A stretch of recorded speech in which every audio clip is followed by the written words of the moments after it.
Halo sahabat keluarga Pandu, selamat bertemu kembali di channel Keluarga Pandu, rumah berbagi cerita dan pesan.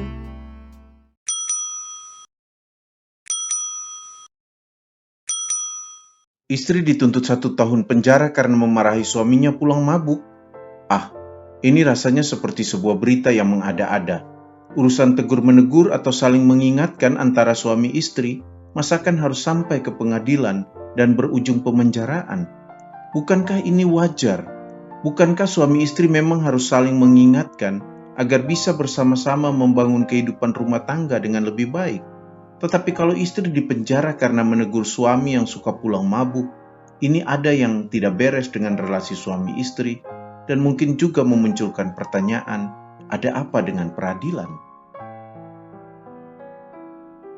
Kalau suami melaporkan istri karena merasa terjadi KDRT secara psikis, dan ini dilakukan karena istri memarahinya suka pulang mabuk, bahkan jarang pulang ke rumah, dan juga karena istri melaporkannya telah menelantarkan keluarganya, maka ada yang tidak beres dalam relasi suami istri ini.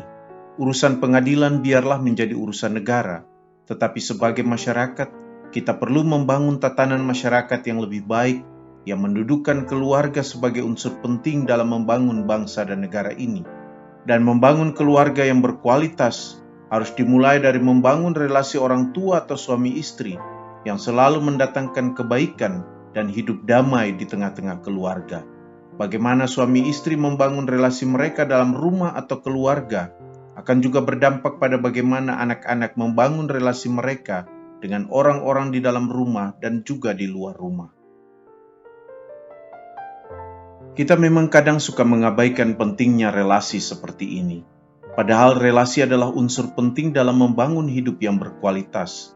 Kadang seseorang bisa begitu memperhatikan dan berusaha membangun dengan baik relasi di luar rumah dengan orang lain, misalnya relasi dengan sahabat, relasi dengan rekan kerja, relasi dengan rekan bisnis, relasi dengan pimpinan di tempat kerja, relasi dengan tetangga, tetapi dia tidak berusaha membangun relasi yang baik dalam keluarga, dengan pasangannya, dengan anaknya, atau dengan anggota keluarga yang lain. Namun sebaliknya, kadang seseorang bisa membangun relasi yang baik di dalam keluarganya karena merasa keluarganya yang utama atau dengan orang-orang terdekatnya, tetapi mengabaikan upaya membangun relasi yang baik di luar rumah, di tempat pekerjaan, atau dengan orang-orang yang sering berhubungan dengannya. Ada juga orang yang berusaha membangun relasi yang baik dengan orang-orang tertentu karena dia memiliki kepentingan tertentu dengan orang tersebut.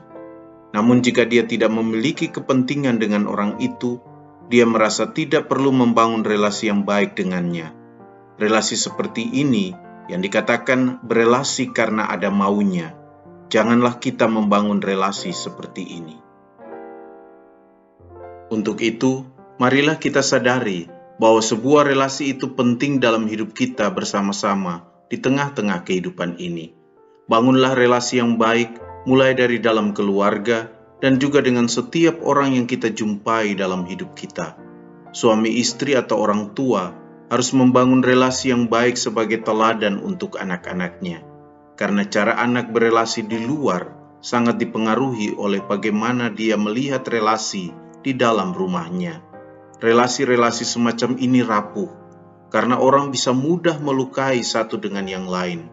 Bahkan kadang orang melukai orang lain dalam sebuah relasi, tetapi merasa hal itu biasa atau wajar saja. Dan relasi yang melukai itu kadang dimulai dari hal yang sederhana, yaitu ketika kita berkomunikasi satu dengan yang lain. Untuk itu, ingatlah pepatah bijak ini. Sedapat-dapatnya, kalau hal itu bergantung padamu, hiduplah dalam perdamaian dengan semua orang. Teruslah berefleksi.